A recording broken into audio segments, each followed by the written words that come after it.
Thank you.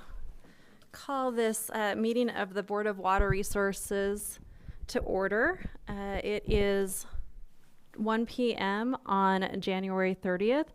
We are convened in the Department of Natural Resources Auditorium with 2 board members participating virtually. Start out with introductions. My name is Juliette Tennert. I represent Salt Lake and Tooele. I have had the great pleasure of serving as chair of this board. I will look to our agenda to make some changes in our officers, but I'll go ahead and chair until we get to that point in the agenda. And it's just been such a great pleasure to serve on this board and to serve as your chair. We'll go ahead and just go through our introductions. We have a new board member with us today, and we'll do the official oath of office here in just a minute. But why don't we go through introductions of the board and the staff, and then we'll move over to the oath of office. Yeah, thanks. Mike Davis. I'm the vice chair of the board. I represent the Provo River Drainage. William Merkley.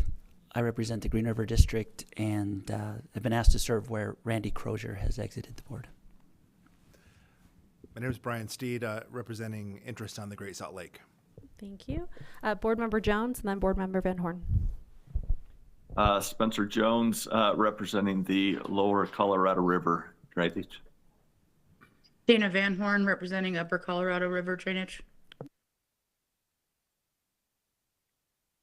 We will note that board member Blaine Ibsen is excused from today's board meeting, although if his other commitment does end and allows him to log in online, we know that he will, and if he does, I will note that.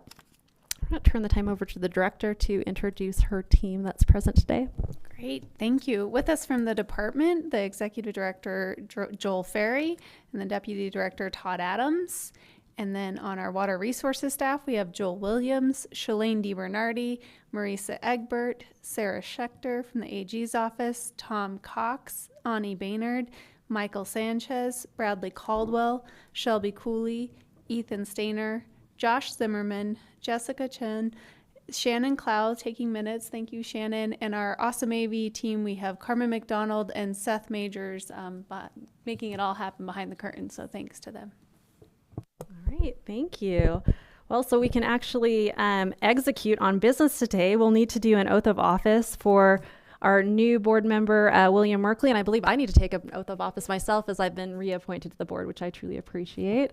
I guess we'll invite our director, Joel Ferry, up, and maybe deputy director, Todd Adams. I see important people here, so please.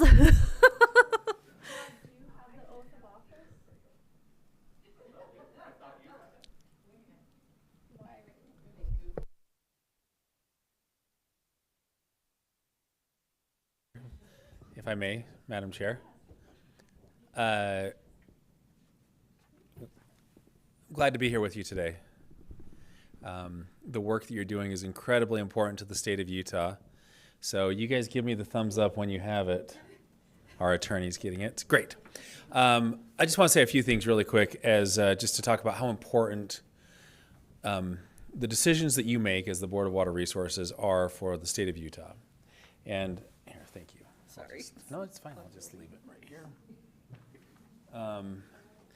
The decisions that you make are so important to the state of Utah and for our progress, development, and growth as a state, but also to protect those inherent fundamental principles that have made our state so such an amazing place to live, work, and play.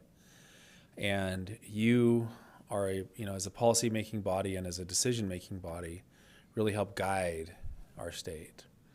You look at challenges that we're facing as we look at the next years, decades, generations to come. Water is at the center of those issues. Right now, today, I was up on Capitol Hill. We were looking at and debating energy issues. Well, at the center of those energy issues, you almost don't make power without water, right? So core to all things, core to life. And our state is diverse, it's vast. Some of us this year have been a little more blessed with some water. whereas I see the southwest region is really dry, and it's a real challenge. And so it's important that we continue to take this mandate that we have and the opportunity that we have very seriously to make sure we're making the best decisions possible. And to our new board member, William, welcome. Juliet, I'm glad you agreed to serve another term. But to our more senior board members, thank you for the work that you've done, for the decisions that you've made, for the direction that you've set. I would encourage all of you to lean upon our staff and the expertise that they have and the guidance that they give. They are professionals. They have the training. They have the background and the knowledge and experience to help you use them. Don't be afraid to pick up the phone and call Director Hasenjager or someone on her team when you have a question. What about this? What about that? How does this work?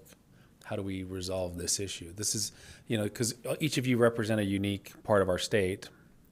And with that, you're going to have unique challenges, like I said. There's no two areas of our state that are exactly the same. And even in a very microcosm area, you have differences. And we've got to make decisions, and balance those decisions out one versus another. So with that, I'm going to administer the oath of office to, our attorney, Juliet, needs to be Yes. Okay, perfect. Where you are reappointed to another term. So if you will please stand.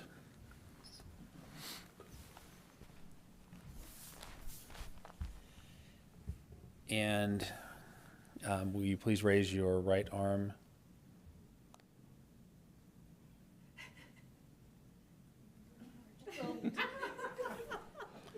Oh, here it is. Okay, I'm sorry. Raise your right arm to the square. Okay, and repeat after me. Seriously, the screen just went dark. Sorry. Technical issues.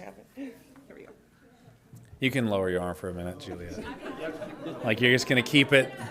I, Juliet Tenner. That's how it's, yes. Okay. Thank you. You're the best. And she highlighted the area that I'm supposed to read this time. We have the best attorneys. Okay. All right, please raise your right arm to the square and repeat after me. I state your name. I, William Merkley, Do solemnly swear do solemnly swear that I will support, that I will support, obey, and defend obey, and defend the Constitution of the United States the Constitution of the United States and the Constitution of the State of Utah, and the Constitution of the State of Utah. and that I will discharge I will discharge the offices of the duties of my office the duties of my office with fidelity. with fidelity. Thank you. And congratulations on being sworn in.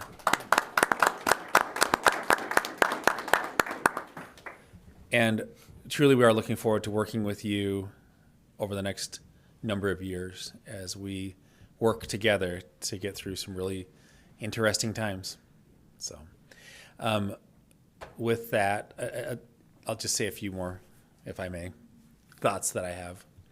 I want to talk about the Division of Water Resources for a second. As a guiding body for Division of Water Resources, as a policy setting and a decision-making body, I have seen personally, both as being the director of the division and also as serving in the legislature and being an appropriator and helping craft statute, how important your work is. You give credibility to the work that we do. You help us fulfill our responsibility and mandate. And we've seen that play out in the response from our state government. They have given record amounts of funding to you to decide what to do with this money, with this funding. We've seen growth in our C&D funds, in our WIRA fund, and then in direct appropriation.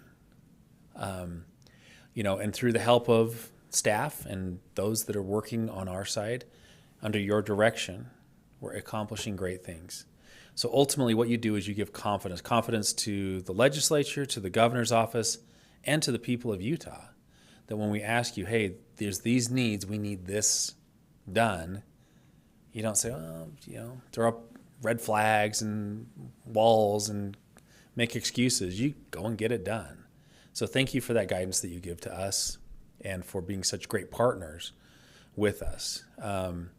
We are entering into an era where we've got to be really mindful of decisions that we make.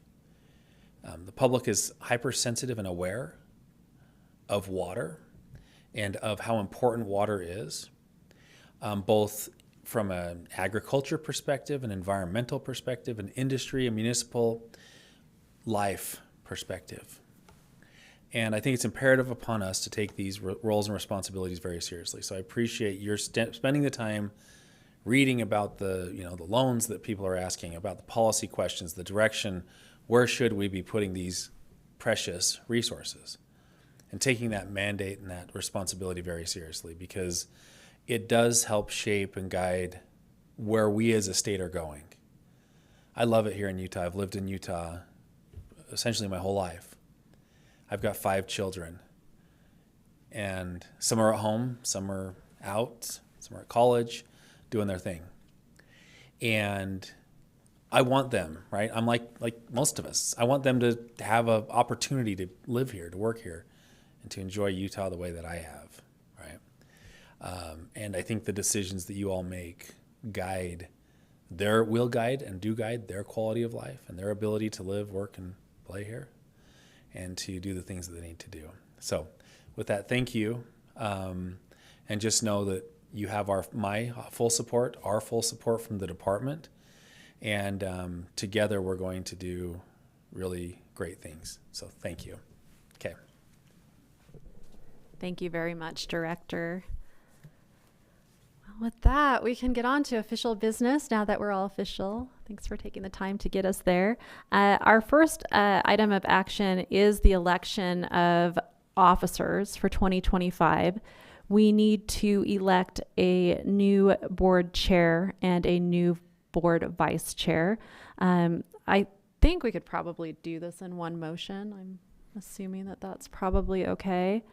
As I mentioned during the briefing meeting, and just for anyone who's listening in right now to this board meeting, the Board of Water Resources always holds a public briefing meeting in advance of the board meeting, and that is available online through the same tools that this board meeting is available to. But during the briefing meeting, we just discussed the order that usually goes for officers. And so the next, we'd be looking for a motion to make those appointments. And maybe I'll just leave it to my colleagues to do that.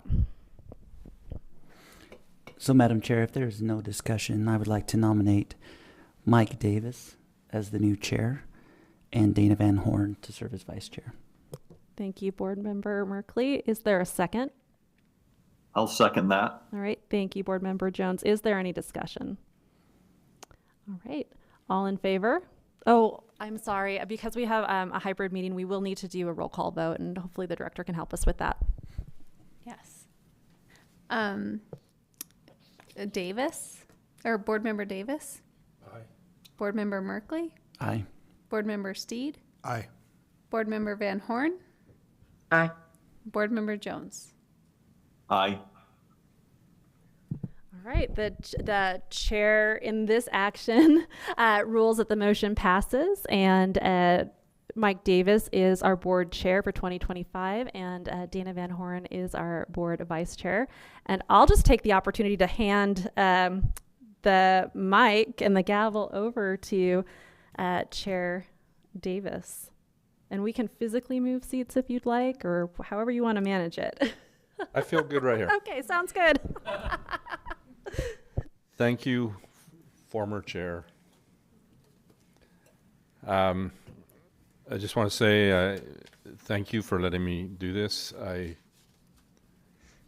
truly love serving the people of this state. And I've had fortunate time most of my career to serve in some area or another in the public sector, and I'm very honored that I have this opportunity now and responsibility, and I take it very serious.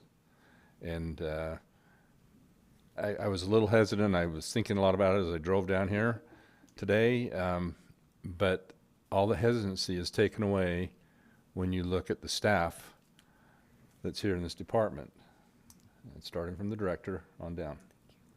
And it's amazing. It is truly amazing. And I appreciate all it's done, and I'm honored, and I'm very willing to do this. So thank you for the opportunity. We should proceed with the meeting. Thank you. First item, now that we're all legal to vote and do everything that way and semi-organized, we'll have an approval of minutes. Before I ask for a motion, I do have one correction on the minutes in that I did attend the last meeting remotely. The minutes show that I was excused, but I was online. I was planning on being excused, but I was able to do it online. So I think everything else was covered. I did vote, and I think that's covered in the minutes correctly. So I don't think there's anything there. So I would entertain a motion as to the... Mr. Chair, can I also make one? Absolutely.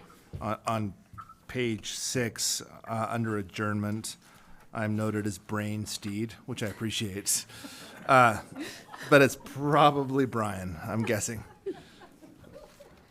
Thank you for that correction. I will say that happened in my first grade as well, and several other times throughout my life, so it's all good. Thank you. But it does fit. Yeah, I was You saying, it's gotta actually admit. kind of a nice happy accident, yeah. Okay. Mr. Chairman, Yes. I'd like to make a motion to approve the minutes with the corrections as stated. Okay, we have a motion by Board Member Dana and Horn. Do we have a second? I'll second. And we have a second. We need to do a roll call vote, please. Okay. Board Member Tenner, Aye. Board Member Merkley, Aye. Board Member Steed, Aye. Board Member Van Horn, Aye. Board Member Jones. Aye. Thank you. We have a unanimous decision on that. Moving on, let's have a report. Jordan Clayton's here. Thank you for being here. Hope you brought a snowstorm with you. And we'll have the NRCS snow report. I wish I had that power. We all do. Okay, is that coming through okay? Oops, let me turn off all these. All right, thank you again for having me as part of this meeting. Thanks again to the board. I wanted to provide an update as to how our snowpack is doing and talk about some other conditions that we're seeing across the state. Next slide. I'll just do it this way. Okay, so currently looking at our statewide snowpack, we're looking at the current condition of around 78% of normal snowpack. For those that haven't seen graphics like this before, the current condition is shown by the black line, and we can compare that to normal, which is the green line on this graph. And you can see the range of observations that we've seen in the past by the different colors in the background. So again, currently we have about 6.7 inches of snow water equivalent. That's the liquid water content of our snowpack, which is again about 78% of normal. That's disappointing. It's about the 23rd percentile of our observations, and so obviously we're hoping for more snowpack as soon as possible. I'll talk a little bit more about geographically how that breaks down in just a moment. First, I wanted to compare it to last year. Last year's trend is shown by the orange line that's superimposed here. We were actually doing better than last year for a while into sort of mid-January, and then because we've leveled off in terms of our precipitation, now we're a little bit behind. Now last year was the second consecutive year above normal snowpack conditions, which was excellent. And there is still time for our snowpack to turn around in a positive way this year. So thinking about that, if we project forward, what we like to do is have these projection graphs. And what these do is they take the current conditions for our statewide snow water equivalent, and they project forward the range of observations that we've seen through all the years that we've been recording our snowpack with the SNOWTEL network. The middle one of these strands, if you will, are the most likely projections from a probabilistic perspective. And then as you get farther into the top and the bottom of those strands, we're getting into lower and lower likelihoods, but we have seen these things happen in the past. So from that perspective, we have seen In a positive way, the snowpack could get as high as perhaps the 80th percentile and be quite positive, well above normal from this day forward. We've also seen things really bottom out, and if that happened this year, we'd be flirting with record lows. The most probable outcome is in the middle of those range of the middle distribution in that range of outcomes, which would give us about 13.5 inches of snow water equivalent, which is an index value. It equates to about 94% of normal by late March. Now, geographically, it's not as simple as that. As we already heard, the southern half of the state is really hurting, and I'll get into more of that in just a moment. The basins for our state range from 24% of normal to basically normal, 99% of normal. Obviously, we're looking at extremely poor snowpack in southern Utah, southwestern Utah in particular. If we compare it to last year, as of a couple days ago when I pulled these maps, you can see January of 24, much of the middle and northern portion of the state was close to normal or a little bit above, and southern and southwestern Utah, southeastern Utah was hurting, not nearly as much as this year at this time. Looking at precipitation now, what's shown here are the accumulated amounts of precipitation at all of our weather stations in the state based per month for the last several years. So the thickness of these bins reflects how much precipitation we got in each one of those months. And you can see the 2025 stack of bins is growing, of course, with this particular calendar year.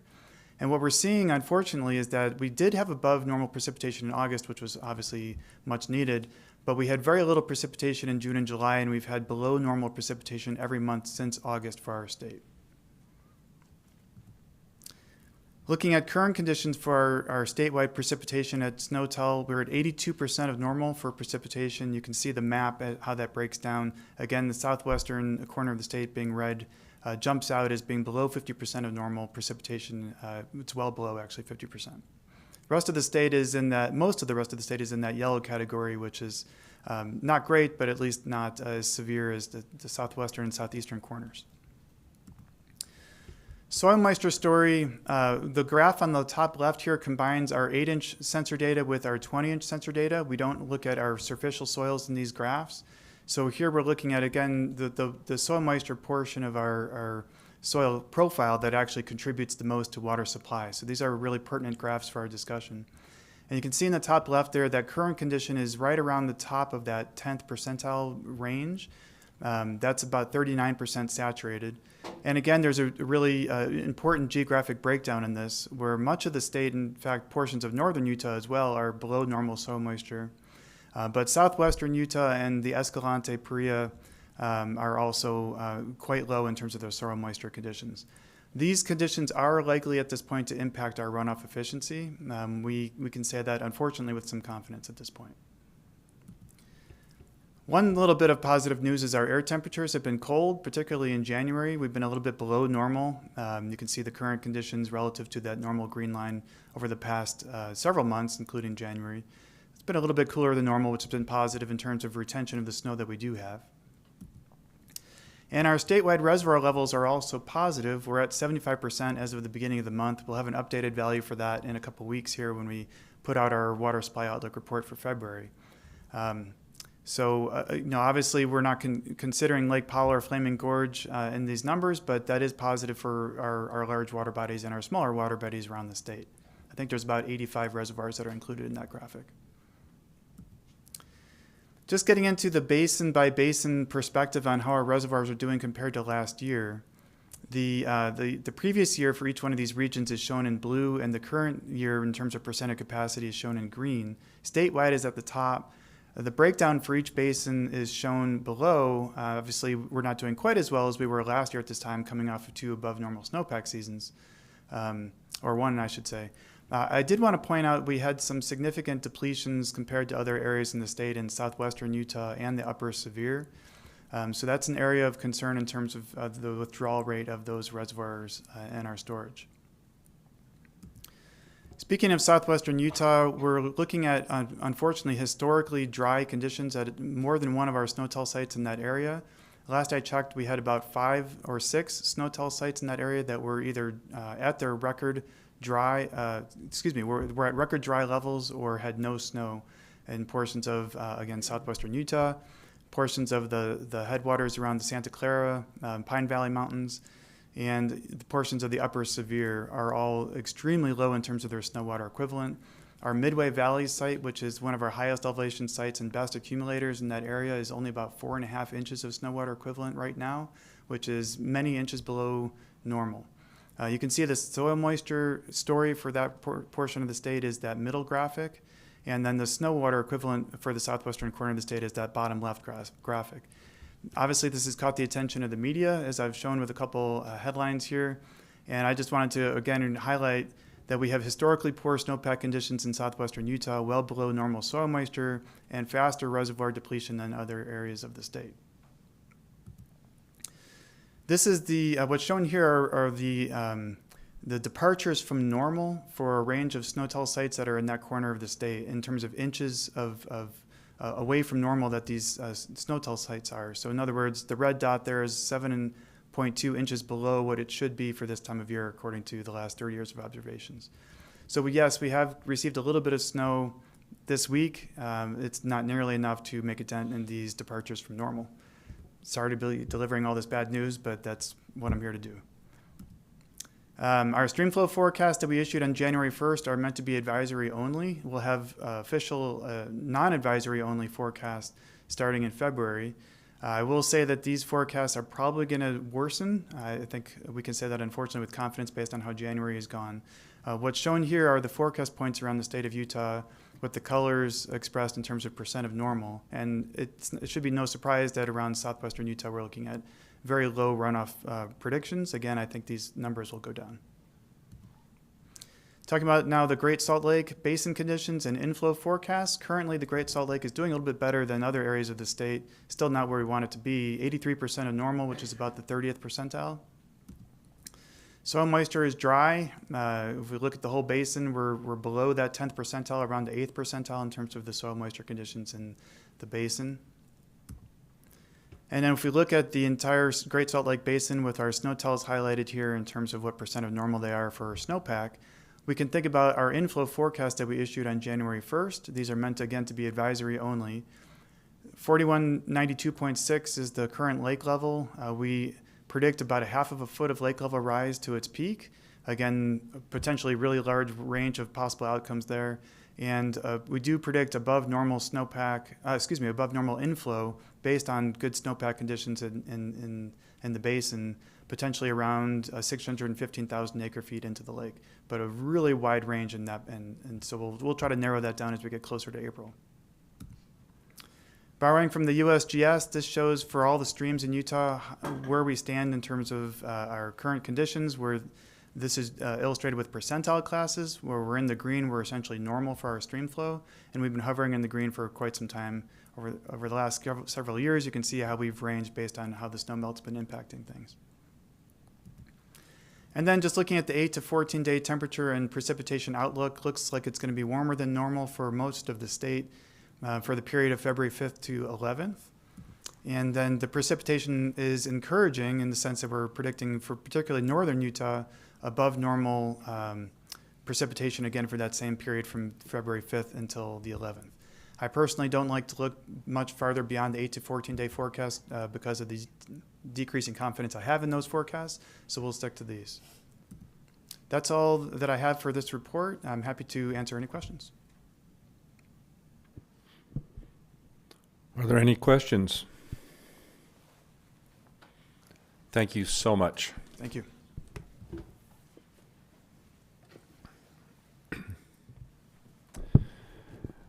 Okay, we'll head into our projects now. And our first project will be RE 482. Ani, you're bringing that up, I think.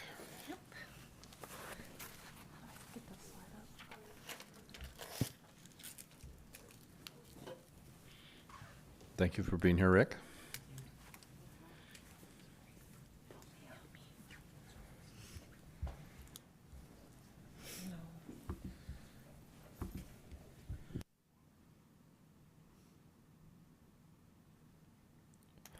I guess I should mention we have Rick Smith here, the general manager of the Davis and Weber Canals Company. Mr. Chair. Yes. Maybe while they're getting their presentation set up, I will mention what I failed to mention, that I understand that there were no online comments that came in for this meeting. Let's put that on the record. Thank you. And I want to mention before we go, the most intimidating part about taking this job is I'm following Juliet. You're very kind. Thank So she's been amazing. Thank you. Well, good afternoon, chairs, the two chairs, members of the board, and welcome Board Member Merkley to the board.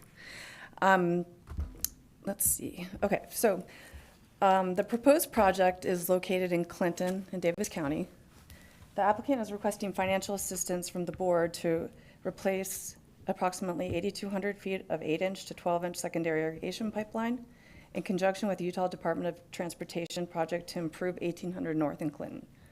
The proposed pipeline will be relocated from within the road alignment to the park strip area, which will enable better accessibility for operation and maintenance. The board authorized this project in October of 2024, and the applicant has completed the necessary legal requirements to be able to commit funds. Therefore, staff recommends the board commit 85% of the project cost up to $2,825,000, and that the project be purchased at 3.17% interest over 15 years, with annual payments of approximately $239,600. That's staff's report. Rick, do you have anything you want to add? No, again, thank you for this opportunity once again. Okay. Board, are there any questions?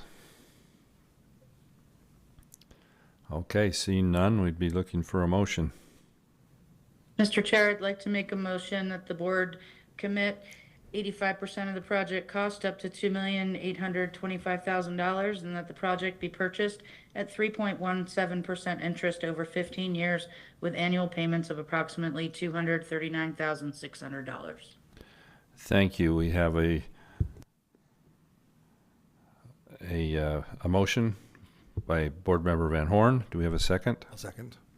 A second by Board Member Steed. Could we do a roll call vote, please? Board Member Tennard? Aye. Board Member Merkley? Aye. Board Member Steed? Aye. Board Member Van Horn? Aye. Board Member Jones? Aye. Thank you. Voting appears unanimous. We'll move to the next project so that Rick can stay in his seat. RE 483. I thought maybe he'd stand up and I could. And we have shut Ben him here down. presenting. Oh, Ben's not here. Ben is sick, sorry. Yeah. Okay, this again is for the Davis and Weber Counties Canal Company. This is a project, it is located in Sunset, Utah. I was thinking we'd have a map, but we don't. In Sunset, Utah and Davis County. This is a project to enclose a concrete lined canal in a box culvert, something that the company has been planning for a long time. However, the timeline's been accelerated because UDOT is doing a 1800 North interchange, which is forcing I-15 more east, which is encroaching on Hill Air Force Base, and the canal bisects all of that. Is that right? Or they bisect you? Maybe that's better said. Yeah. And so there is a memorandum of understanding where there's going to be some land exchanges so that the company can move their canal alignment, but they'll enclose it in a pipe. And so MIDA, which is the Military Installation Development Authority for Hill Air Force Base, they are contributing 50% of this project. And as you see, the Board of Water Resources would be $3.2 million, or about 42.5% of the project. So staff recommends the board commit 42.5% of the project cost, up to $3.2 million. And the project be purchased at 1.95% interest over 30 years, with annual payments of approximately $141,900. That's staff's report. Thank you, Marisa. Appreciate that staff report. Rick, anything to add? I did watch your briefing meeting. I know there's a few different questions. So on the 5600 South project, UDOT is completing right now. They installed about 2,600 feet of box culvert at their cost. This project's roughly about 3,000 feet of box culvert, and we got 50% from MITA. So we've tried to do as best we can over the last 2 years to negotiate all these different interactions. It appears you've done as good And as property you will can be do. exchanged everywhere. Yes. Thank you. Any questions from the board? All right, seeing none, I'd entertain a motion.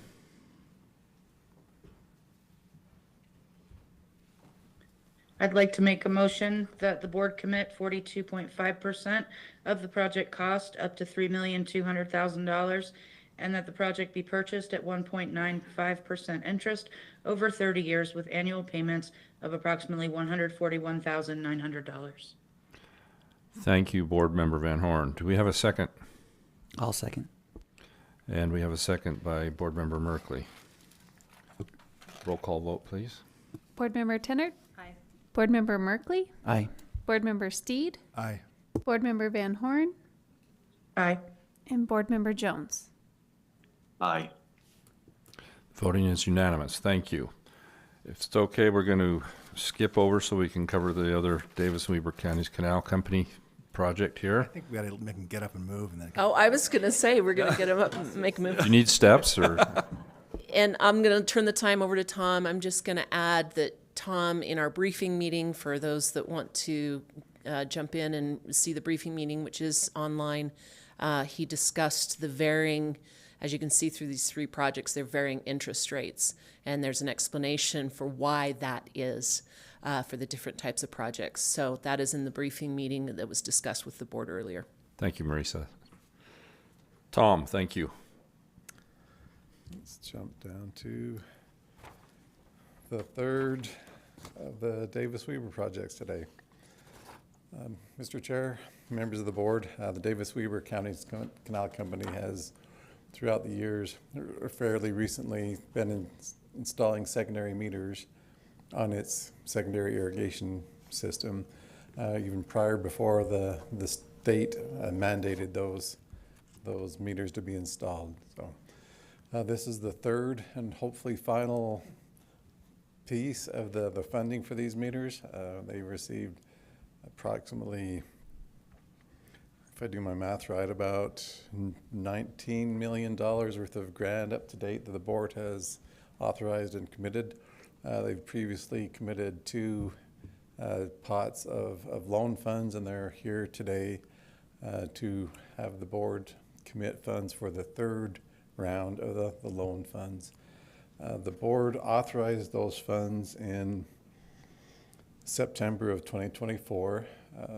The cost estimate and cost sharing has not changed, so the amount the board is providing has not changed since authorization.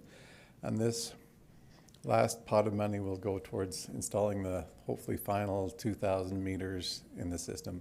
Construction is ongoing. We haven't used up all the previous funds, but it's estimated that hopefully all the meters will be installed before the end of 2026, but definitely before the state mandated date of 2030. So staff recommends the board commit 29.75% of the project cost up to $1,190,000, and the project be purchased at 1% interest over 15 years with annual payments of approximately $85,900. And that's staff's report. Thank you, Tom.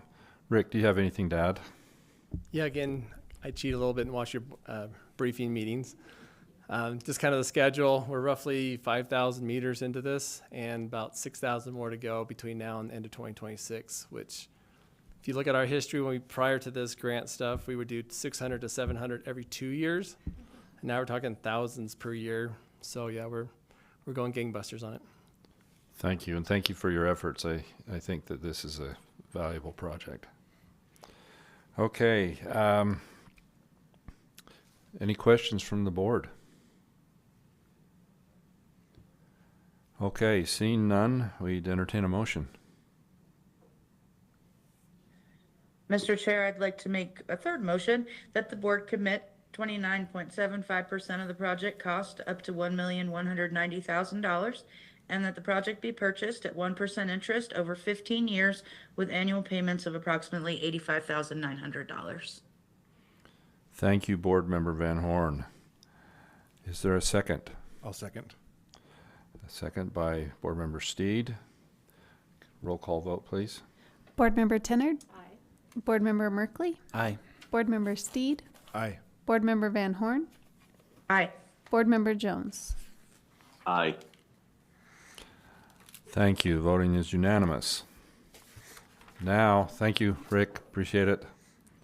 We'll go to the RE 491, Draper Irrigation Company. Thank you, Tom. Appreciate it. Ethan, thank you for being here.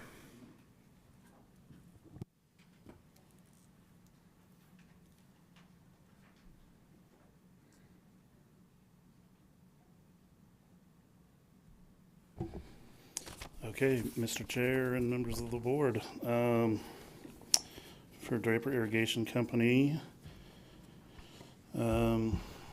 this one was authorized just the last board meeting in December.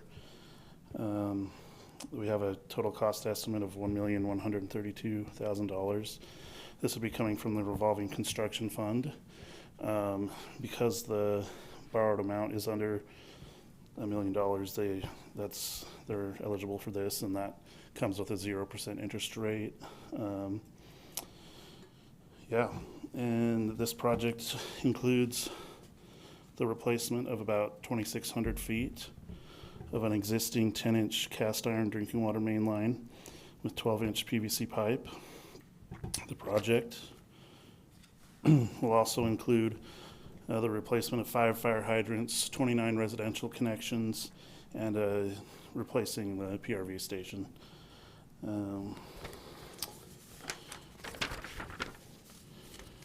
Just kind of touch on the benefits. The improved,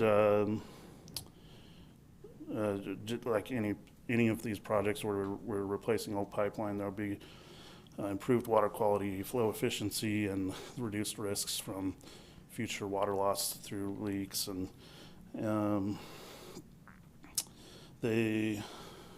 another thing I forgot to mention, they have fulfilled all their requirements, so they're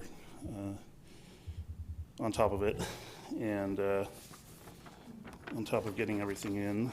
And just a reminder that they looking at the median adjusted gross income, the residents in that area can afford to pay just over $81 monthly for water. And looking at their average water bill, their average secondary water bill, and the property tax, and then the cost of this, that puts them above 90. So that puts them almost $9 over the affordability guideline, and which gives us the recommendation to have the maximum amount of years for this purchase agreement. And with the cost sharing, that it remains exactly as authorized, with the Board of Water Resources providing $962,000, which is 85% of the project. And so I'll do the recommendation. Staff recommends the board commit 85% of the project cost up to $962,000, and that the project be purchased at 0% interest over 25 years with annual payments of approximately $38,500. That is staff's report. Thank you, Ethan. Do we have any representation from Draper Irrigation?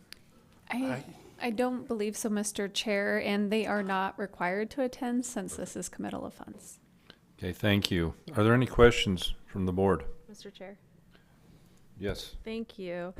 Ethan, you said this during your presentation, and I'm pretty sure it was in like the authorization information, but I didn't catch it. Will you remind us again how many new residential connections are associated with this project? It's going to be replacement of 29. It's 29. Yeah. Mm-hmm. And then are there new connections as well? Or it's just the 29 replacement? I think it's just replacing, old infrastructure, so it's just replacing the existing connections and the existing fire hydrant and PRV station. Great, thank you. Any further questions? Seeing none, we'd entertain a motion. All right, thanks, Mr. Chair. I'll make that motion.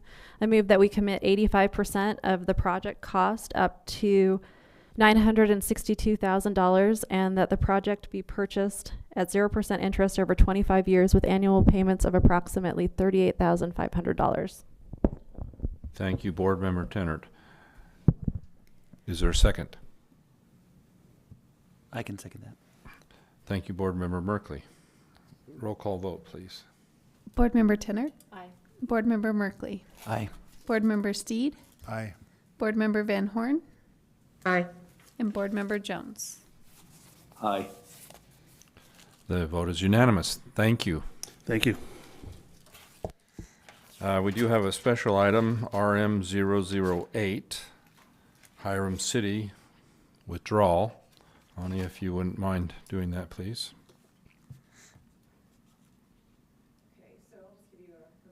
Is the mic on? There we go. I'll just remind you a bit about this project. In April of 2022, the board committed $5 million to the applicant's project to purchase and install secondary water meters. The applicant became exempt from secondary metering, and in June of 2024, the board approved the conversion of $1,801,000 of the ARPA grant funds to line and pipe an open canal. The applicant has since indicated that they will not be completing the project and wants to release the ARPA grant funds back to the board. Therefore, staff recommends the project be withdrawn from further consideration by the board. That's staff's report. Thank you. Appreciate that. We do vote on this, right? Mm-hmm. Okay.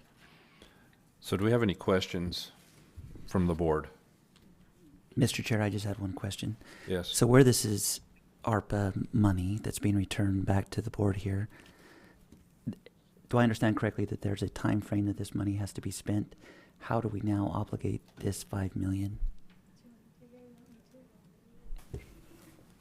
I'll let my Jumping at the opportunity. I'll let my answer this question. That is such a great question.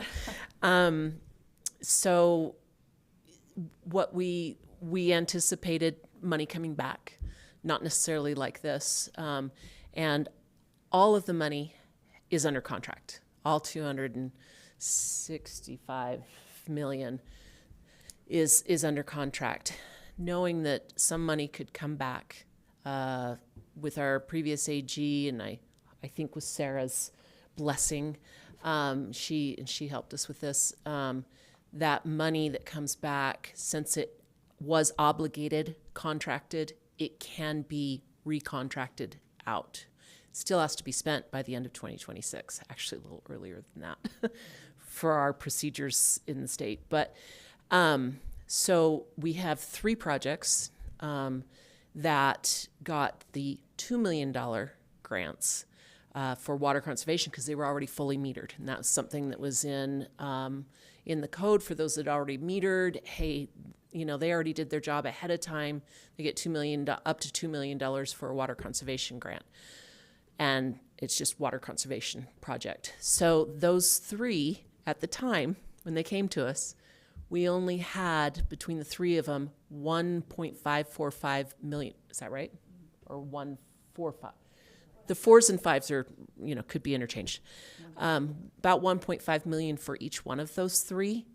And Shalane and Sarah got together and wrote their contracts that said they can get up to $2 million if there are funds available at that time. So this 1.8, and if they're watching, they probably aren't, but if they were watching, they could hear that, those funds have already come back, and it leaves some additional funds. We are hearing another one of Ani's projects, South Ogden and Weber Box Elder in the Pineview water systems, saying they might be able to use more money. So Rick's going to use every dime of his and not give us any back. But so we anticipated this concern, thankfully, and a bunch of heads got together. So we should be in good shape. Thank you. Does that Yeah, thank you. Excellent information. Thank you. Okay, board will entertain a motion. Chair, I'd like to make a motion that the project be withdrawn from further consideration by the board. All right, we have a motion from Board Member Jones. Is there a second? I'll second.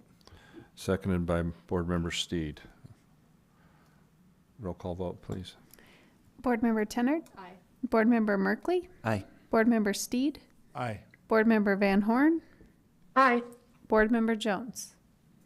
Aye. Voting is unanimous. Thank you, Marisa. Okay, we next have a application summary, which is informational. There won't be a motion required. And who is presenting on this? No, there is no presentation. That's just informational for the board. Gotcha. Okay. The transparent water billing update. Who is handling that? Josh Zimmerman on our staff is, and he's coming up. Thank you, Josh.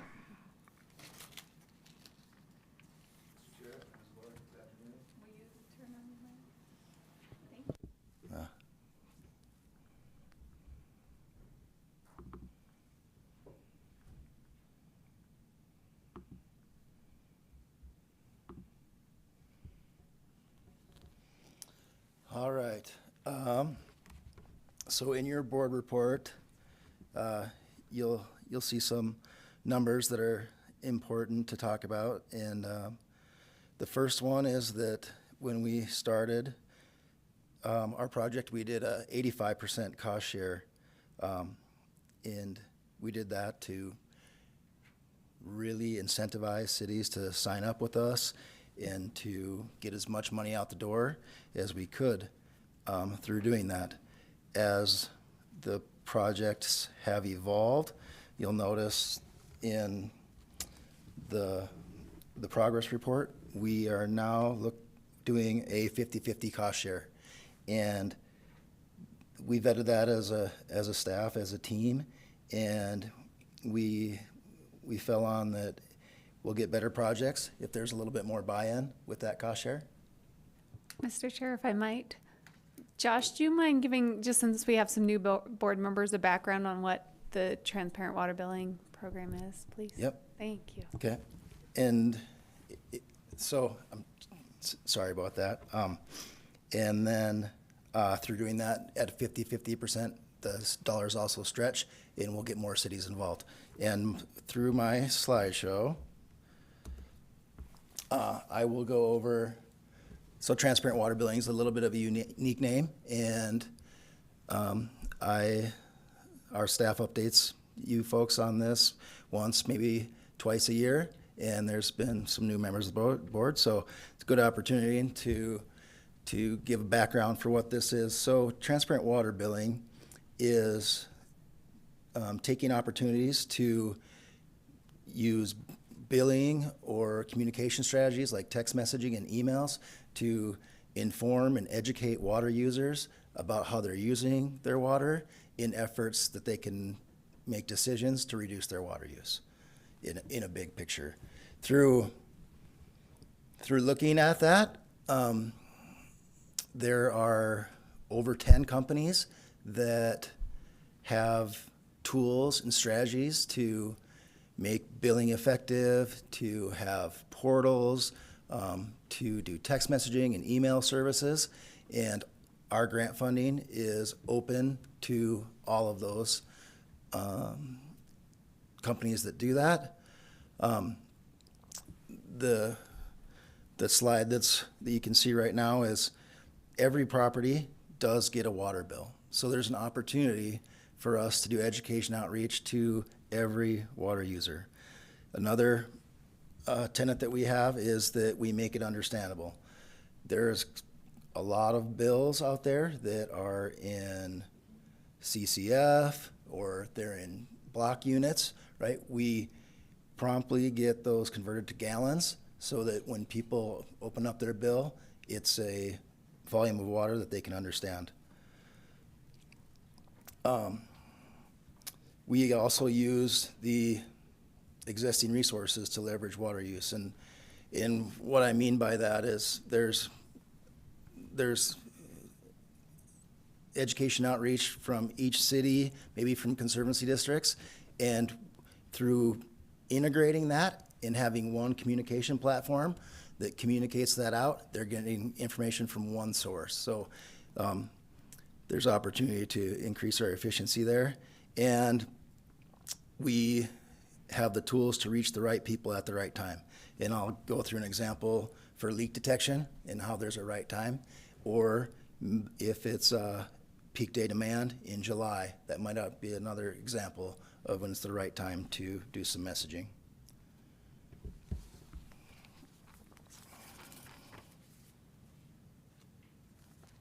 Okay, so in the big picture of water, this is relatively inexpensive. You have dams, pipes, databases, right?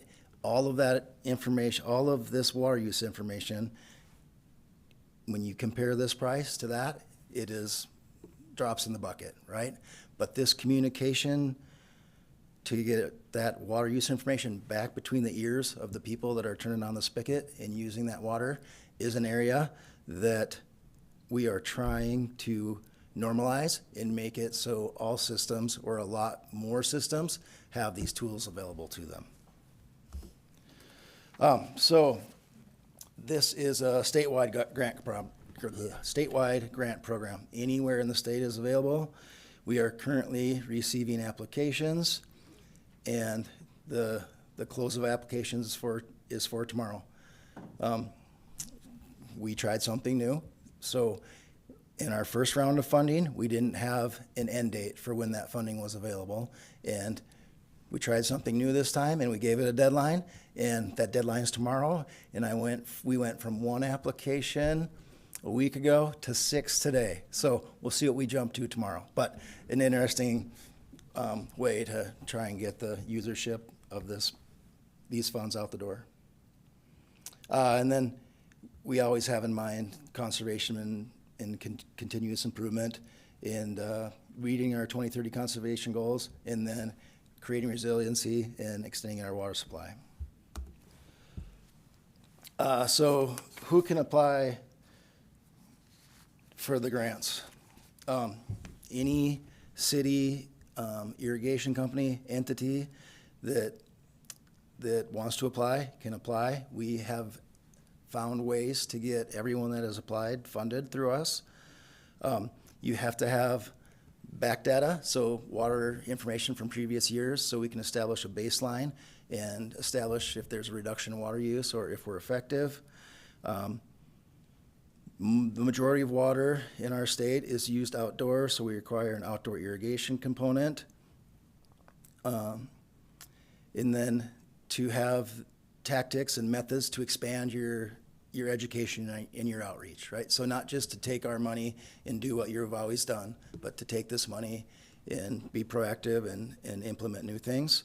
And then while you're trying those different methods and tactics, it's required that we track those and keep track of what is working and what isn't. And through that, part of the grant funding is that we have an exchange for the water use information, and that's just the water use information. It's not names, addresses, things like that. There is a lot of protections that are built into this to respect that privacy. And so, lessons learned. We have learned that 30% of the people, of the users in the system, are using 70% of the volume of water. So a different way of saying that is, if you communicate effectively to 30% or 1/3 of your users, you can have an impact on 2/3 of the water that's used in that system.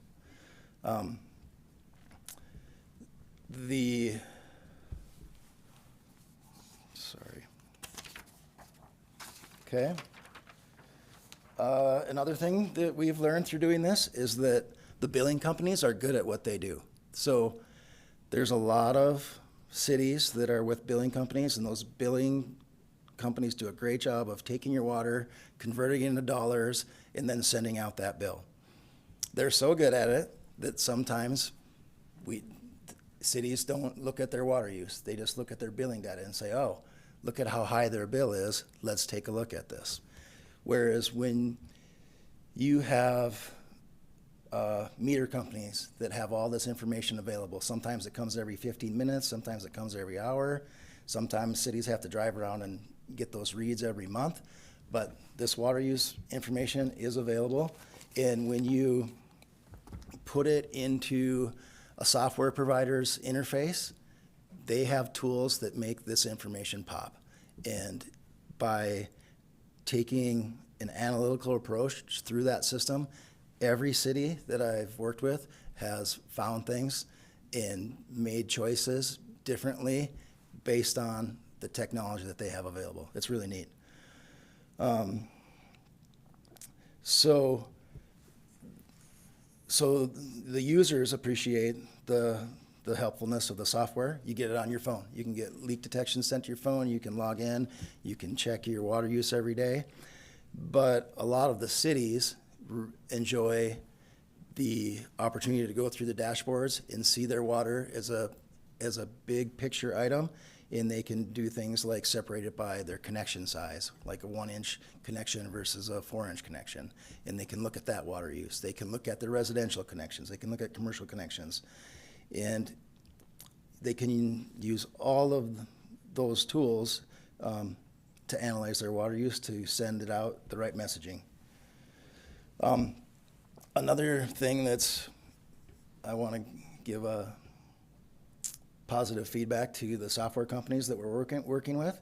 They work with the meter companies to collect all that data, integrate it into what their software has, and then communicate that out. Because each meter company that you go with, chances are that they have analytics, they have leak flow.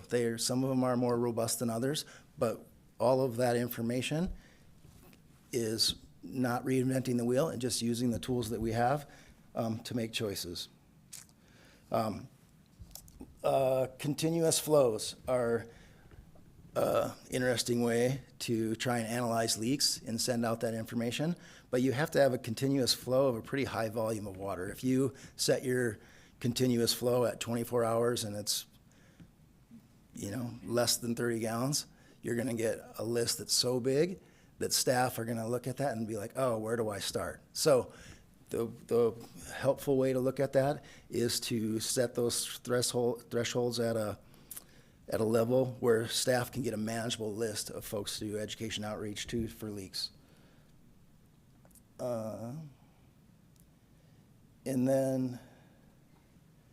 this is exciting, right? We just talked about secondary metering, all the meters that will be installed by 2030. For us to get a handle on this, to be effective, in the next 5 years, we can make strides, work with the companies, work with the cities to continually improve, and we know that we can be a lot more efficient with our outdoor watering, and this is tracking effective ways of communicating that to the water users. So leaks can vary from 10 to 30% in a system, and there's a system that I was talking to last month, and when they fixed one leak, they went from 30% to 10%. So that's why I feel pretty comfortable saying that. That leak was huge for that city, and enough water that for thousands of houses, right? It was the same amount of water as developing a new well for that city to find that leak. So that was fantastic that was caught, and that was caught through the analytics of the software, and so a huge win for our program to be able to tell that story. So I'm focusing a lot today on leaks, and that's because we had an awesome water year in 2023, best water year we've had, and then we had an average water year, which kind of what we needed, or a lot of water managers wanted to after that. But it put us into a situation where cities And even the software companies, they didn't really want to do a lot of messaging on conservation or wear people out with that messaging. But so what we did is we shifted gears a little bit and we really focused in on leaks and standard operating procedures for leaks, communicating with those folks. And each city has made strides in doing that. Okay. So here's an example of a leak and how big it can be and how quickly it can happen. So you're going from an average of $4,000 or 4,000 gallons per month, and then in 1 month it jumps to 370,000 gallons, over an acre foot of water, right? And if you don't have alerts set up, if you don't have staff that are going through your water use information, seeing where this spike is at, that's a huge amount of water. You can ask yourself the question, what if there was a 1 month delay on that, right? Because that leak's gonna continue to get bigger. It went, who knows what it started at, but in a month, it went bigger, and the leaks, generally speaking, they're not gonna get smaller as we go. So, a huge opportunity to tell that story about how much water can be saved by seeing this on the day it happens, or in this case, on the month that it happens, in knowing how much water you can save. Okay. Okay. And then here's another type of leak that isn't quite as easy to see, but if you look at that graph, you'll see that there is probably a leak of about 192 gallons per hour. In all of those numbers that are in that line that are on 192 should be a lot closer to zero. And then their use information is the delta between 192 and up. So when you're talking this amount of this leak, which is about 3.5 gallons a minute. So if you say a garden hose is about 7 gallons a minute, and just doing some quick guesswork, a toilet is the size of the hose that goes to your toilet. It's maybe about half that. So maybe we could say this is a toilet leak, and the amount of water that is coming out of this is enough to irrigate a 60 by 60 area of lawn every day. It's enough for 160 showers, right? So through having this software show this, it allows us to save a huge amount of water. This is for one residence, one house. Here's another example of education that is going out via text messages. And this is in Dana's area and for Grand Water and Sewer Service Agency. So if you look at this message, if you put it on your phone, it is about the right amount of text that you're actually going to read, right? If you get a message that's wall to wall on your phone, probably scroll right through it, right? It immediately says what their gallons are that they've used. If you scroll down a little bit, it tells you what the average amount of gallons used in that area is. So it's leaning towards that. We want to be more average, right? So they're putting that right in the text message out front. And then through this service, they use the phrase choose your own adventure. Through reading this, you can get to the bottom and you can click to get more information on this. And through this, we track each time they click to try and get more information. So if you click on this one, it'll take you to our lawn watering guide that our conservation team puts out. Okay, getting towards the end. So a lot of this is getting contact information so that we can communicate. If we don't have phone numbers, if we don't have emails, we don't have a way to effectively communicate. So there's welcome campaigns. We make it as easy as we can to share your account numbers so you can log in quickly. If you access a water use portal, they have it built into your phone's technology so that you can have an app. This one you can see every single day. You can see if you're trending up or down and how many gallons per day you're using at your house.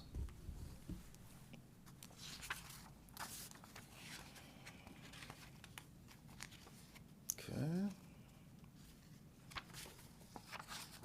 So this is my last slide, and as I mentioned, with the current water year situations that we had, we focused on leaks. This is our situation that we're at right now for this water year, and that'll lend itself to a new set of opportunities for us in the cities that we work with.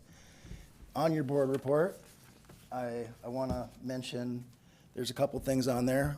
One is for the northern cities. Davis Weber Canal Company is also associated with those cities, and that's important to know because when those cities that they bill for their drinking water, but not for their secondary. When you integrate those together, they get their secondary information and their culinary information, or their drinking water information from the same source, rather than getting two sets of information. And that's not easy on the computer side to get those databases to integrate and to do that. So I want to recognize Davis Weber Canal Company. I also want to mention that you'll see Washington County Water Conservancy District on the bottom, and you'll see it's the lion's share of our budget. That actually is, if you did it by cities and then count the irrigation, or count the district and their retail services, that's closer to 8 cities that are in there as well. And as a staff, we chose that we wanted to support Washington County and wanted that amount of funding to go out to support them. And they are all in. We have, with those cities, we all meet once a month with all the cities together to share lessons learned and to collaborate. And it's just a great exchange of information. And that's all I have. If you have any questions, I'd be happy to try and answer them.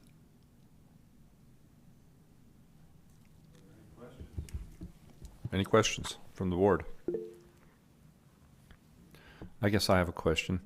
So is, from a generic standpoint, not specific numbers or specific cities or whatever, what type of savings have we seen in water? 12%. 12% reduction. Awesome. And that's so, in measuring savings, measuring water is not easy. Measuring water from each water year and then do that. So the way that we came up with the 12% savings was we had a control group that didn't get any messaging, and then we had a control group that did. And that, when we got to towards the end of that project, that city was like, well, I'm going to start messaging these guys now too. And we're like, okay, we did this test. We have our hypothesis. We know how it shook out. And then they went forward and messaged that control group as well to reduce their water use. So I've got another question too. You showed the one that had a big leak. I can't remember, it was 300,000 gallons or something. 370. Like that. Yep. So on something like that, how do you I assume it would be, they'd be a little anxious to have that big of a leak. Do they go out to this individual, or do they just do it by email, or? Yep. So that's one of the things that the cities love, is they'll come in, part of their operating procedures, they'll run their numbers for the day, get their report, and historically, they'd get in a truck, drive out there, knock on the door. Somebody could be at work, not there. So they do a rollout to get there, and maybe they don't even communicate that day, right? So through having a messaging service, or people opt into their app to get an alert that says this, in this case, if they had reads every 15 minutes, they would get an alert right away that says you have an alert, and it's big, right? So, I mean, potentially somebody's home's flooding or something. I mean, it's that type of a leak that. Yeah. So that's a big leak. And that's one of the things that when we do the onboarding campaign and let people know that they have this service available in their city, is their ability to protect their house, to protect their property. Because especially if you have a multi-level house, if you have a leak in your upstairs bathroom, it's going to be over 50 grand real fast, right? So that's a education opportunity that we take to get people to opt in. One of the most creative things that we look at in addition to reductions in water use, is increases in usership. Who's putting the app on their phone? Who's giving us their email? When we started this process, if we had 10% of the people had a textable phone number, and we did a newsletter that said, we'll do a $25 incentive if you sign up for this, what did that do? Did we get 500 more people to sign up, 50 more people to sign up, things like that? We get creative with that. There's cities that have public-owned golf courses, and they are discussing things like giving away a day of golf as an incentive to sign up, right? It's part of their city's budget, and all those things come through the public works, and a lot of times they have to come through the city council too. So are most of the entities providing some sort of an incentive to get people to sign up for these notices, or are they just trying different things, or? Not most. But some. But some, yeah. So $25 is an incentive amount if you sign up during that month. There's gift cards if you sign up during that month for like Cedar Hills. That's what they're doing, and it's interesting to see that, how effective that is. And then from a water manager's perspective, to have that opportunity to communicate and then compare that back to what the water use is, or how much you can extend your supplies in your system, it really helps them to be able to make choices or to discuss it with their city councils about how they should do their rates, what it means to, if we conserve water, for this much, what it means to their system, if they don't have to expand their sizes, if they can just continue to deliver water and build more houses with the same size system. For the majority of systems, that is a huge cost savings, and that alone is an incentive to reduce your water use, or at least not have it increase. And you help facilitate sharing this information with the municipal entities to help them incentivize their customers. So that's part of our process. We are gathering the information so that we can effectively see what's working and what isn't in doing that.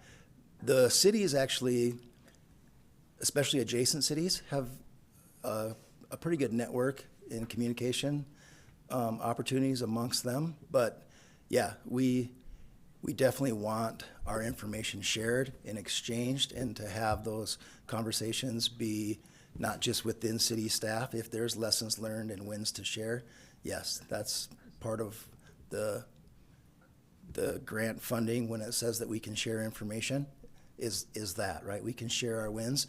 If we can share lessons learned that aren't wins, we'll share those as well, so other folks don't go down that road. Okay.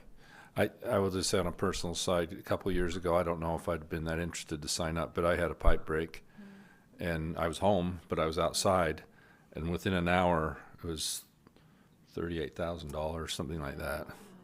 It goes fast. I mean, you know. And yeah, it's so along those lines, so some cities do, they'll do forgiveness on your bill for your first leak, and then there's another way of looking at it, and it says, we have this technology, we have this app.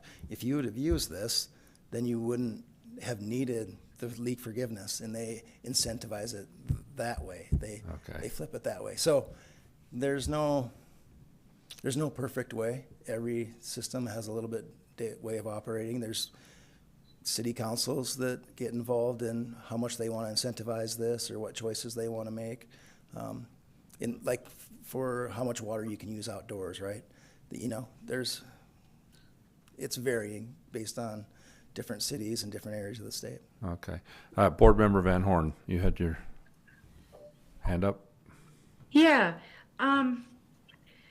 I don't really have a question, but I do want to say that Grand Water, where my previous employer, was the very first water system in the state to take advantage of this opportunity. And it was, I hate to use a overdone phrase, but it was kind of a game changer for us. Like, we really, really appreciated all the new things we could do and the enhanced communications with our customers.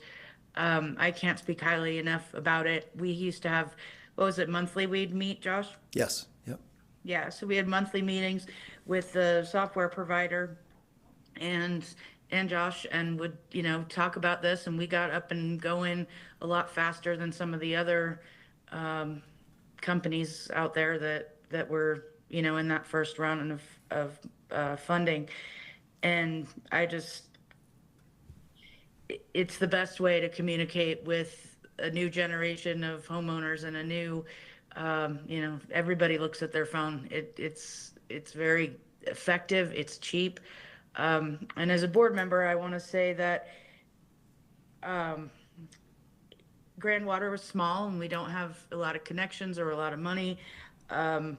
I, as the manager, wouldn't have done it if I had to do a 50% cost share, because my board probably wouldn't have allowed it.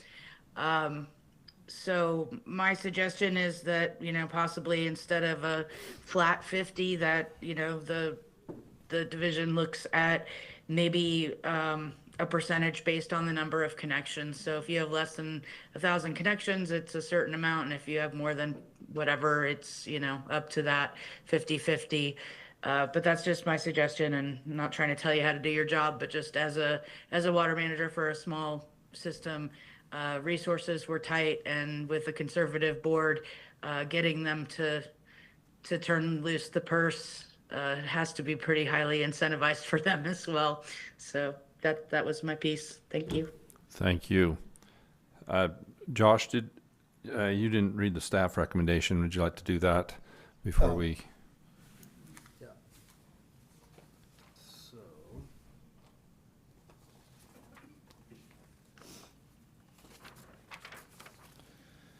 So staff recommends that the board pre-approve grant for additional pilot projects for transparent water billing.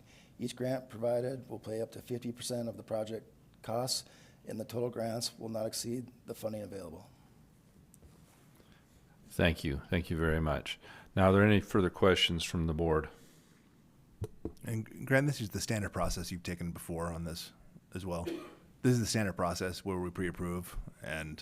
Yeah, good. So that's a good question. So in 2021, we did this process, and we received another $1 million to do this, and we feel that we're staying above board by giving the board an opportunity to, I'm not sure the right word, but to make a motion and approve this. Okay. And, or if there's adjustments to it, that's fine as well. Okay. Thanks, Josh. Any other questions from the board? Any further discussion we want to have? No, I would make a motion, however. Thank you, please. I'd move that the board pre-approve grants for additional pilot projects for transparent water billing. Each grant provided will pay up to 50% of the project costs, and the total grants will not exceed the funding available. Okay, Board Member Steed has given us a motion. Do we have a second on the motion? I'll make that motion. Thank you, Board Member Jones. Roll call vote, please. Board Member Tennard? Aye. Board Member Merkley? Aye. Board Member Steed? Aye. Board Member Van Horn? No. Board Member Jones? Aye. Okay, so we had one nay and the rest ayes. So motion passes. Thank you, Josh. That was very informative, and I would like to have more information back after you work on this for a while and see how our responses are and with the applicants and so forth. If we do need to make adjustments, we could relook at it maybe. So, Can I answer that, or can I speak to that? No, we're happy anytime Candace wants us to give you guys an update, or I can reach out to Candace and say I have a lesson learned or a real water win, do a quick mention. We do appreciate your time, so want to have a 10 minutes or so to share, not just give you an update every month, but Perfect. thanks. Thank you so much. Mr. Chair, Yes. if it's okay, I can't help myself, but Josh, thank you. I don't think my provider is actually a participant in this, but just in the spirit of information and you sharing this, you reminded me that I got a new phone and I needed to download the app for tracking my water usage on my new phone. So actually, maybe I shouldn't let you all see that I'm actually a little bit above, but I appreciate it. So that looks really Yeah. bright. What's the red I'm on actually in there? yellow. I'm going to go check out what's going on. But thanks for the update and personal it's- reminder to me, like how easy it is once you download the app on your phone. It's just there. So appreciate that. Okay, our next item would be our director's report. So Director Hasenjager, would you please? Yes, thank you, Enlighten Mr. us. Chair. So first off, our team, mainly Michael Sanchez and a few others, and you may notice, maybe you haven't talked to Seth, but he also participated in this video, created a video for the Natural Resources, Ag and Environment Appropriations Committee and other uses. So I've asked our awesome AV team to play that for you. Nice. It's 3 minutes, so. Water is Utah's lifeblood and essential for maintaining our quality of life. Our state's growing population, changing climate, and persistent drought mean that every drop counts. That's where we come in. At the Utah Division of Water Resources, we're dedicated to ensuring Utah's water future. From conserving water to state water planning, our team works tirelessly to improve and build resilience in our water systems. We are leading efforts in water conservation, helping Utahns use water more efficiently through better landscaping, metering, smart irrigation, and community programs that make saving water easy. As of January 2025, 63% of Utah residents are eligible for our Landscape Incentive Program. Using funds provided by the American Rescue Plan Act, also known as ARPA, 72,000 secondary water meters have been installed. And by the end of 2026, an anticipated 162,000 meters will be installed.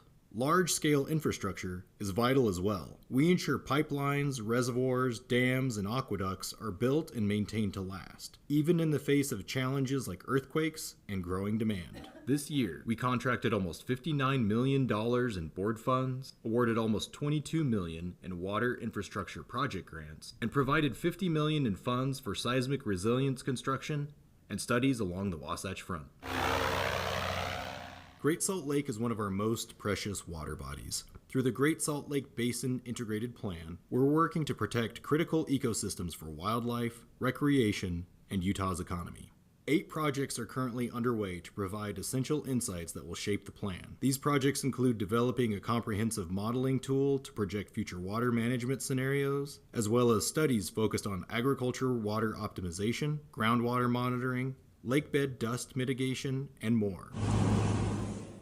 We're also using innovative techniques like cloud seeding to enhance our water supply. This proven technology helps increase snowpack in key watersheds, giving us more water when we need it most. 37 new cloud seeding generators were brought online during the 2024 to 2025 cloud seeding season. In addition, the division is partnering with Utah State University to better understand cloud seeding impacts in Utah's unique climates. As Utah grows, so does our responsibility. We work with communities to plan for future water needs, balancing urban growth with prudent water management. In light of this, the division has held 4 Growing Water Smart workshops since November 2022, with additional workshops planned for 2025. We are ensuring a resilient, water-wise Utah for tomorrow by protecting and managing our water today. The Utah Division of Water Resources, committed to planning, conserving, developing, and protecting Utah's water resources. So I was really excited about them putting together that video. I thought they did a great job. I know we've gone on for a while, so I'll try to be quick. This week has been fun. On Monday, we had our Natural Resource Ag and Environment Appropriations Committee presentations, and overall, I think it went pretty well. Lacey, who is our fiscal analyst, mentioned that there is a proposed budget cut of $1.5 million for cloud seeding.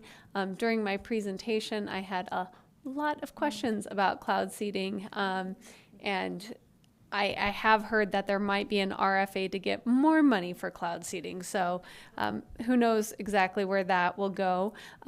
Joel did a really good job covering the legislative update in the briefing meeting, so I don't think we need to go through that. I would just note that on Monday we did get a note from the governor saying that he's kind of changing up our telework policy a bit to require a hybrid work schedule where people are in the office at least 2 days a week.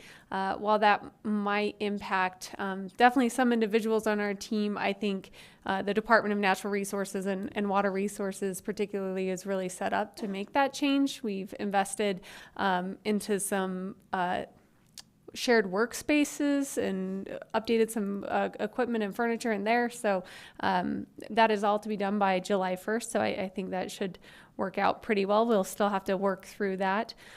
Federal funding has been a roller coaster this week with, a memo coming out on Monday saying pretty much no more federal funding for grants, and then it being pulled back on Tuesday. So we'll kind of see where that goes. With the Great Salt Lake Commissioner's Office and Director Ferry, the Bureau of Reclamation provided $50 million, and I think we mentioned that at the last board meeting. I would just say that we were able, prior to the other administration leaving, able to get a cooperative agreement signed in place.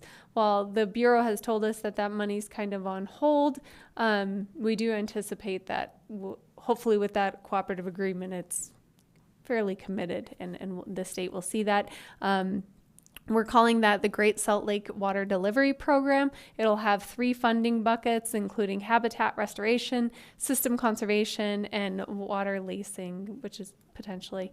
And we anticipate that proposal will be, and applications will be accepted in the summer of this year. Cloud seeding is in full swing. The one thing I would note is that we're starting a new experimental drone program. This is not fixed wing drones, but quadcopters, which stay stationary.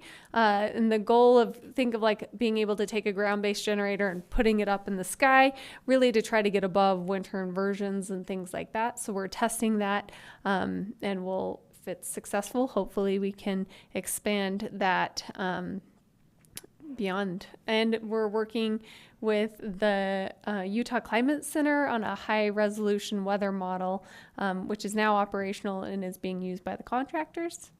Lots is going on in conservation with landscaping incentives and rebates, with resources being developed and staff hosting webinars. We also increased the smart controller and toilet rebates amount last year. So smart controllers, you can get up to $100 and toilets $150. And our staff did a booth with the water districts at the Green Conference earlier this month. We have 39 conservation plans that are due this year. And we're working on community outreach events with localscape classes. We're potentially, and I'd actually be interested in your thoughts on this, there's an opportunity with the Salt Lake Home and Garden Show to work with Utah Waterways and help be a sponsor so we can do some things with about 30,000 attendees to the show. I think sponsorships are usually very expensive, like $30,000, because of Utah Waterways and some of the connections they have. They've gotten it down to about $10,000 for our 2 entities. Is that something you think is worthwhile doing? I'm seeing a head shake from Brian, and okay, good. Okay, we will work with them to get that done. In Cedar City, there is also a 5th grade water fair that we'll be participating in. The video kind of explained about the Great Salt Lake Basin Integrated Plan, so I won't go into too much details there, but just lots of work going on. We are still working with the Bureau to get some of the contracting that we need done. So hopefully that will happen quickly. The state water plan, we're kicking that off, especially with Stephanie McGinnis, our new manager. And she's just developed a timeline and working toward the deadline of December 31st of 2026. Lots of work is going on with the general plan. So all municipalities, most municipalities above a certain size have to incorporate water as an element in their general plan by the end of this year. We were able to put out an application period for $250,000 in grants. We were able to get those all out to help entities do that. And we did those grants across the state. And we are we're soliciting for a consultant for the third phase of the Growing Water Smart workshops and what that might look like. We also have our strategic communication plan that's currently underway. We've hired HDR to first do some research. So they've done a bunch of interviews and now they're doing surveys to kind of tell us how we're doing, where we can do better. And that might be something interesting that we could bring to the board when they're kind of completed with that. And then how do we kind of develop this strategic communication plan? On the Colorado River, they had an application period, the Bureau of Reclamation, for what they call Bucket 2 environmental. So these are IRA funds. They had 59 applications were received under what they call B2E from the 4 upper division states in Utah, Colorado, Wyoming, and New Mexico with a total project proposal requesting over $567 million. 23 of the applicants were received by the Bureau, had some ties to Utah.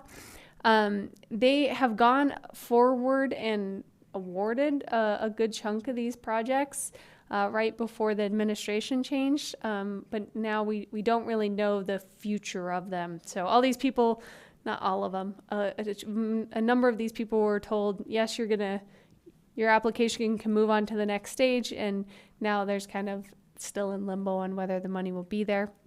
Also, the Colorado River Authority of Utah accepted applications for the Utah Demand Management Pilot Program to kind of test the concepts of what a demand management program might be.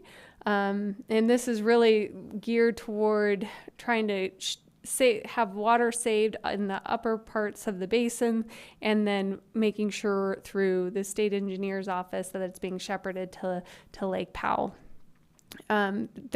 Colorado River Authority is planning on having 3 types of projects, including like a storage forbearance, irrigation efficiency, and fallowing. And then as far on the Bear River side, negotiations have stalled between riparian landowners and Idaho for flood easements. So that kind of stalls efforts to try to raise Bear Lake's target elevation. So I'm sure conversations will continue to go forward there, but they're kind of stalled out right now.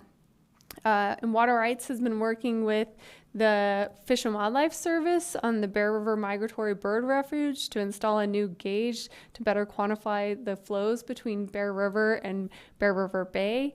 They're working on a monitoring plan, and we'll see. Hopefully that goes well. It's a really tricky area to try to monitor.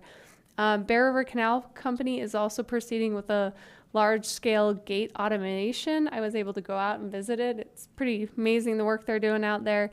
And NRCS is working with companies to evaluate alternatives and improve major canals. So that is the update I have for you today. Happy to take any questions. Any questions from the board? Thank you so much. That was quite enlightening. Okay.